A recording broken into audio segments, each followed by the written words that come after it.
প্রতি বছর বর্ষায় কক্সবাজারে পাহাড় ধসের ঘটনায় আশ্রিত রোহিঙ্গাদের হতাহতের সংখ্যা ক্রমশ বেড়েই চলেছে। 2017 সাল থেকে এ পর্যন্ত পাহাড় ধস সহ প্রাকৃতিক দুর্যোগে মৃত্যু হয়েছে 150-এরও বেশি রোহিঙ্গার।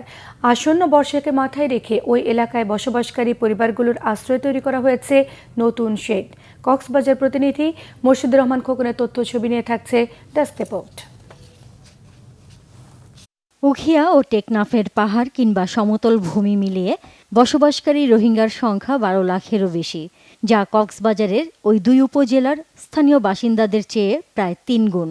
অনুসন্ধানে জানা যায়, আশ্রিত রোহিঙ্গাদের মধ্যে উখিয়ার কুতুপালংয়ের পাহাড়ে ও তার পাদদেশে বসবাস করে এমন রোহিঙ্গার সংখ্যা 3 লাখের বেশি। আশ্রিত রোহিঙ্গাদের অভিযোগ, প্রতি বছর বর্ষায় পাহাড় ধসে মারা যায় অনেকেই। 2024 সালে বর্ষায় পাহাড় ধসে মারা গেছে 10 জন।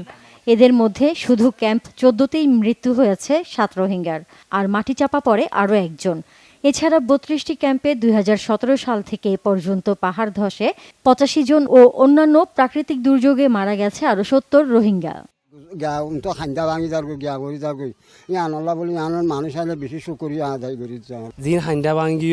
ডাক ভাঙিয়ে মানে লাল বোটা করে গাড়ি দিয়ে তো মানে বেশি অশান্তি মাথা আছে আল্লাহ বলে সরকার বেশি অনুরোধ করছি। ল্যান্ডস্লাইড হয়ে এখানে রিক্স প্রবলেমে তো এখানে সুবিধার মধ্যে আসতেছি। এটা গড়বানছে ফিলের থেকে, এটা ফিলটা এখন থেকে গড় হয়েছে, আমরা 8টা ফিল পাইছি। আল্লাহ বেশি বেশি করি। এ ধরনের দুর্ঘটনা থেকে রক্ষা পেতে এবছর 500 ঝুঁকিপূর্ণ পরিবারের তালিকা করা হয়েছে। 322টা পরিবার আছে যারা অতি ঝুঁকিপূর্ণ এবং 200 পরিবার আছে যারা মোটামুটি ঝুঁকিপূর্ণ।